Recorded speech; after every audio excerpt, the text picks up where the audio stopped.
Hey, Survivor. Welcome to episode 52 of the Vibrant Survivor podcast. As we wrap up November and slide into December, I'm going to share some ways to express gratitude after narcissistic abuse. Yes, it is possible. Now, I know how difficult it can be to be grateful after dealing with a narcissist. You wonder, are they going to get their karma? When? Can I watch? However, studies show that people who are grateful are less anxious and depressed. They are healthier, meaning lower blood pressure, heart rate, and inflammation, and they are better sleepers. And who couldn't use a good snooze? So, if you're ready to fill your tank with more thanks, grab a notebook and pen, and let's dive in. Hey, Survivor. Welcome to the Vibrant Survivor podcast.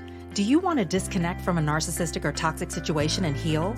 Are you Googling how to identify a narcissist, narcissistic abuse, and boundaries? Are you feeling stressed and lonely while trying to avoid being sucked back in and lied to again? Hey, I'm Lesley. As a busy wife and mom, I fell for the lies and manipulations of narcissists. I wasted my time, talents, and money on users who kept moving the goalposts. I wanted real relationships and business opportunities and to enjoy life with my family. Instead, I struggled with anxiety, panic attacks, and insomnia, and I couldn't trust my body or anybody until I took a holistic approach to healing. In this podcast, you'll find tips for healthy living, trauma healing, and boundaries so that you'll have the freedom, confidence, and inner peace to respond, not react, after narcissistic abuse. Take a deep breath in, let it out slowly, and just relax. This time's for you. Hey, Survivor. Do you want to heal after narcissistic abuse? Come and join me in a closure coaching session. This is a 1-hour, one-on-one coaching call that's going to help you disconnect from dysfunction, create your own closure, and begin a long-lasting journey of healing, step by step. Head right now to closurecoachingsession.com. I was inspired to post 30 days of gratitude on IG during the month of November by a plant-based cardiologist. Shout out to Dr. Batiste. And while practicing daily gratitude has many health benefits, everyone doesn't necessarily need to know about it. And posting on social media can be cumbersome and take away from actually experiencing precious moments in life. That being said, this practice of gratitude gave me some valuable insights as a narcissistic abuse survivor. For example, it's a great exercise in firing the perfectionist. I struggle with perfectionism, and I'm sure you can relate, survivor, if you were taught and told that things that you were doing weren't good enough, or you felt this pressure to perform and that all this expectation was put upon you to excel at everything that you do and to make the family look good or please a certain parent, then you know what I'm talking about. Also, it can help you get your mind off of the narcissist in your life and their toxic behavior. Narcissists can be very distracting, and that's kind of the goal, right? To get all of your attention, all of your focus on them, and to get those reactions out of you so that they can feel some sense of control or power that they wouldn't otherwise have if you weren't feeding into it. Also, practicing gratitude helps you to shift from sadness to strength. You don't focus so much on what's wrong or what's lacking, what's missing, what's not going well, but on what you're working with. What strengths do you have? What kind of things do you have that are positive to focus on that you can leverage to the next level?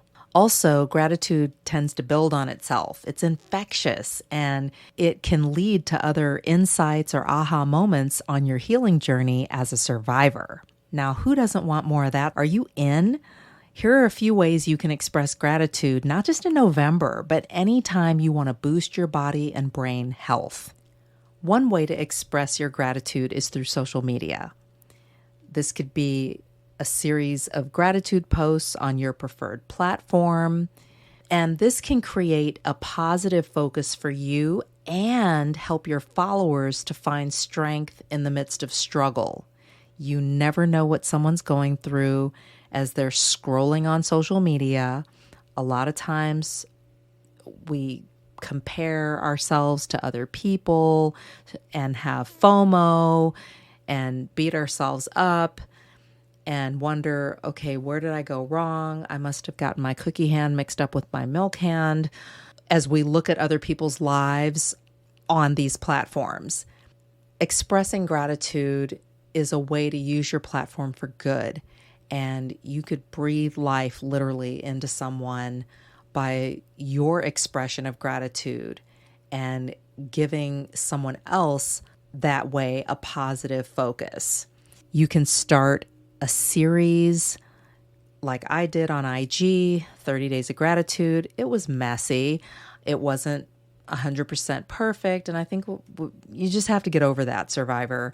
There were some days when I was so busy living out the gratitude or living in the moment and doing the thing that I was grateful for, that by the time I got done with that, it was late. And sometimes I threw a couple days worth of gratitude on one post, and there's no right or wrong way to do it.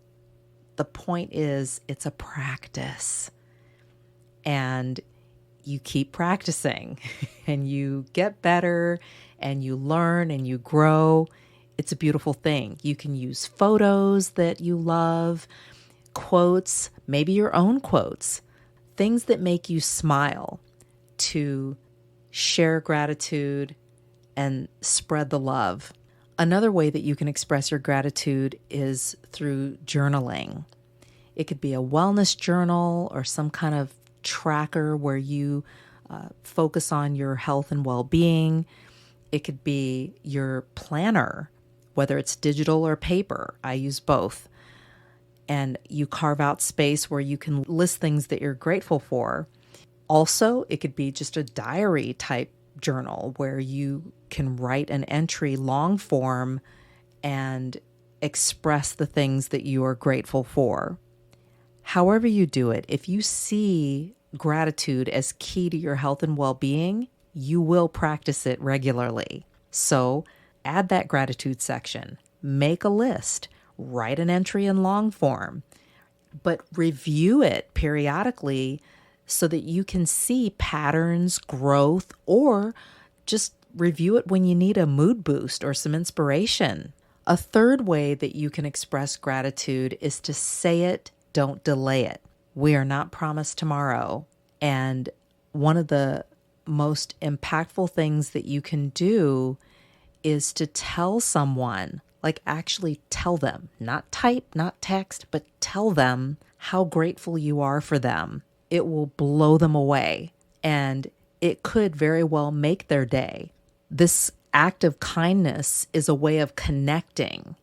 You could literally make someone's day and not only make them feel good, but feel good yourself. And you can boost those happy hormones, the dopamine, the oxytocin, the serotonin, the endorphins.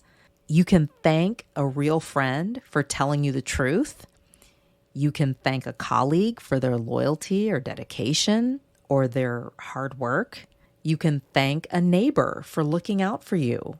I recently had a conversation with one of my neighbors. Our community is dealing with a horrific tragedy, and it's been very triggering for me. And I have a couple neighbors actually, one who is a police officer and the other who is retired NYPD. And from time to time, over the years, when I have questions or concerns, fears in the community as a parent, whatever, something I saw on TV, something in the news, I will consult with my neighbor and ask questions. And he is so great about answering my questions. He's so patient. He's got a funny sense of humor, and he's just really gracious about it. He's been retired for quite some time, but I'm sure that it makes him feel good to feel valued, even as a retired NYPD, to be able to share his wisdom, share his insights, his experience, and be able to just bring some sense of peace or calm to me or anybody else for that matter. So I literally told him the other day, I asked him all these questions, I expressed all these concerns, and he listened, he shared his insights, and I just told him, I said, I appreciate you so much for taking the time to talk to me, to answer my questions, to listen to me, all my anxiety, thank you. And gave him a big hug, and it just warmed his heart. There can be so many great things that come out of talking to someone. With everything that's happened over the past few years, I've heard from many people, and even a psychologist shared with me that a lot of people are starved for human connection. There's just ways that online and Zoom and all of that just doesn't cut it like in person or human touch does, like in the form of a hug or verbalizing to someone how they've helped you or how you're grateful for them. Let's recap 3 ways to express gratitude. 1 is through social media. 2 is through journaling. 3, say it, don't delay it. Remember, what you focus on grows, so front load your brain with thanks every day. If this podcast has helped you understand who and what you're dealing with, sharpen your discernment, and move forward on your healing journey, share it with another survivor. Help me help others by leaving a review for the show. And let's connect on social. Take a screenshot, share it in your IG stories, find and tag me at The Vibrant Survivor, and I'll share your post too. I look forward to connecting with you on IG and seeing you back here. You're not alone and you're not crazy. Know who you're dealing with, know who you are. Take care, and I'll meet you back here next week. Bye-bye.